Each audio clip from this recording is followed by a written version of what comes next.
Hello, AP students. This is Mrs. Politsky, and I have your notes for Chapter 3, Biopsychology and the Foundations of Neuroscience, Part 2, talking about the nervous system.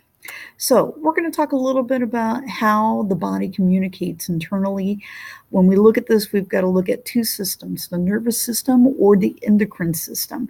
And to focus of today's notes are basically on the nervous system, and that is the entire network of neurons in the body, including the central nervous system, the peripheral nervous system, and some other subdivisions. The endocrine system, this is your hormonal system, the body's chemical messenger system, including the endocrine gland, the pituitary, the thyroid, the parathyroid, the adrenals, the pancreas, the ovaries, and the testes. So let's talk a little bit about neurons, how neurons work. And neurons, for the most part, are a specialized cell that receives and transmits information to other cells in the body. Bundles of neurons are basically called nerves.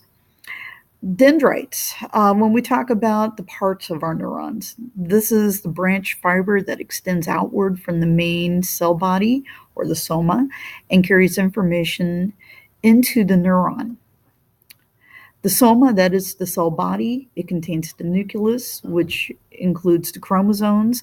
It assesses all messages the cell receives from the dendrites, and some of these can be excitatory messages or inhibitory messages.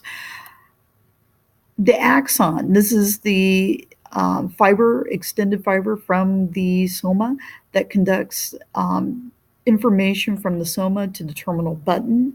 The information that travels along the axon in the form of an electric charge is called the action potential. Got to remember, when we talk about neurons, there's a chemical and an electrical situation happening here. So types of neurons, the three major classes. The first are sensory neurons. This is a nerve cell that carries messages from sense receptors towards the central nervous system. Sometimes these are known as afferent neurons. Our sense organs basically to the brain. So if we see something, basically our whatever we're taking in as far as sight would be basically processed by the retina and sent as a neural message to the central nervous system and eventually to be processed. The motor neuron, this is a nerve cell that carries messages away from the central nervous system back towards our muscles or glands. This is known as an efferent neuron. So if you touch something hot, there will be a message sent to the brain via the afferent system. The message from your brain telling you to move your hand would come from the efferent neurons or the motor neurons to tell you to move. And then we have what is called the interneurons. This is kind of like the go-between. This is a nerve cell that relays messages between the nerve cells, especially in the brain and the spinal cord. And this makes up billions of cells in the brain and the spinal cord. These are both sensory and motor neurons. So this is an example of an interneuron. You have kind of the nervous system, and then the larger area here where I'm moving my cursor, this would be your spinal cord. And the interneurons basically work within the spinal cord to relay the messages coming in and eventually going out. Action potential. This is the resting potential. This is the electric charge of the axon in its inactive state when the neuron is ready to fire. It's a matter of waiting for that signal to tell it to fire.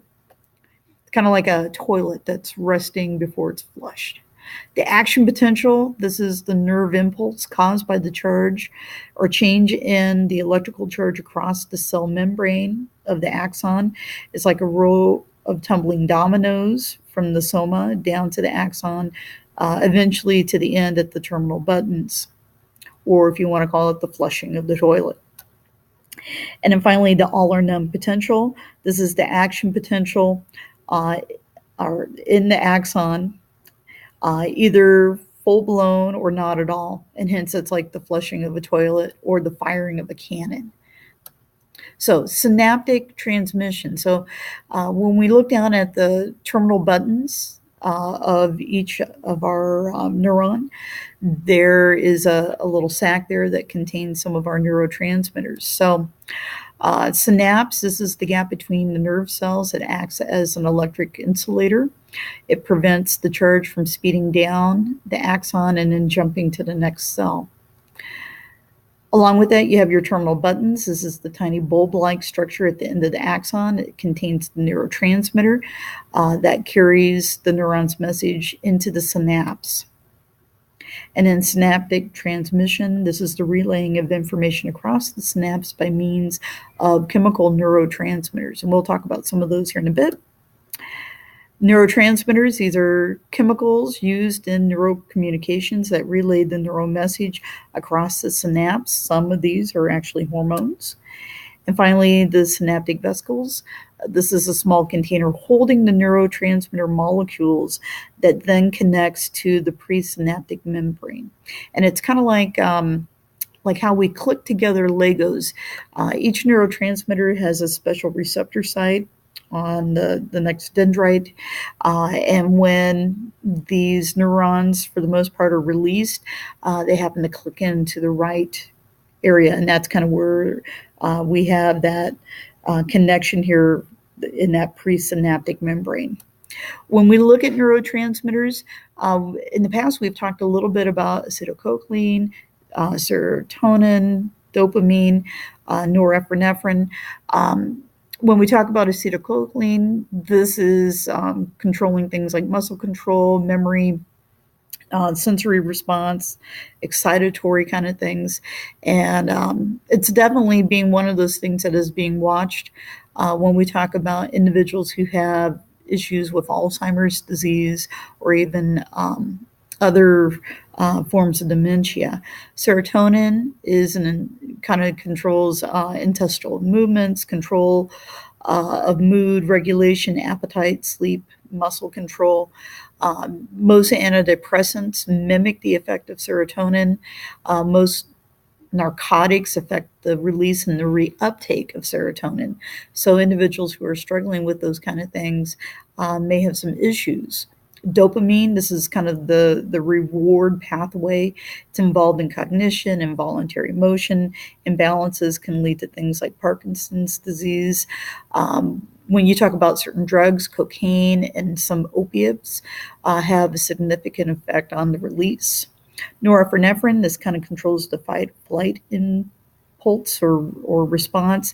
It's involved in heart rate, basically the increase of glucose in the blood system, increase of oxygen to the brain and muscles.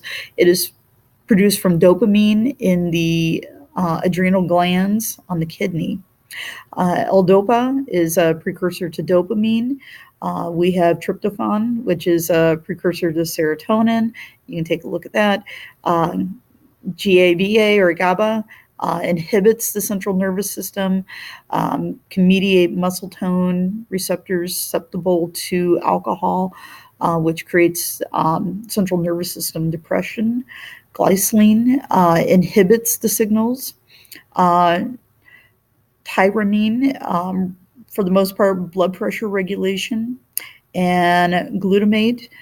This is a long-term potentiation when we talk about how we're putting things into our long-term memory. These are all examples of neurotransmitters. So plasticity in the glial cells, plasticity for the most part, this is the nervous system's ability to adapt or to change from the result of an experience. This is kind of like when we see children who can recover from some kind of physical damage or trauma to the brain. And an example of plasticity, these are changes in the dendrites that are associated with learning, making new connections among neurons, helps the brain reprogram itself by experience. So in a sense, when we talk about things like learning how to play a musical instrument or learning a foreign language, when we're younger, our brains, or at least our neurons, have a little more plasticity, and it makes it easier to learn those kind of things. When we talk about glial cells, these are cells that bind neurons together. They provide an insulating cover like the myelin sheath of the axon, and it helps with the electrical impulse, and it acts as a covering of like an electrical cable. Diseases like multiple sclerosis or MS attack the myelin sheath, resulting in poor conduction of the nerve impulses. Divisions of our nervous system are the big ones here. The central nervous system, this is made of the brain and the spinal cord. It's the neural cable that connects the brain with the peripheral nervous system. And then our peripheral nervous system, this is all the parts of the nervous system lying outside the central nervous system, including the somatic and the autonomic nervous systems. And there are two divisions, the somatic nervous system. This is the division of the peripheral nervous system that carries sensory information to the central nervous system and also voluntary messages to the body's skeletal muscles. The autonomic nervous system, this is the portion of the peripheral nervous system that sends communication between the central nervous system and the internal organs and glands. It's self-regulating or independent. And when we talk about other divisions of that autonomic nervous system, we got to talk about the sympathetic division. This is a part of the autonomic nervous system that sends messages to internal organs and glands that helps us respond to stressful and emergency situations. It's the part of our nervous system that arouses us or speeds us up to deal with a danger or crisis. The parasympathetic division, this is the part of the autonomic nervous system that monitors the routine operations of the internal organs and returns the body to a normal state. Hence, it calms us down after we've been pumped up. Thank you very much.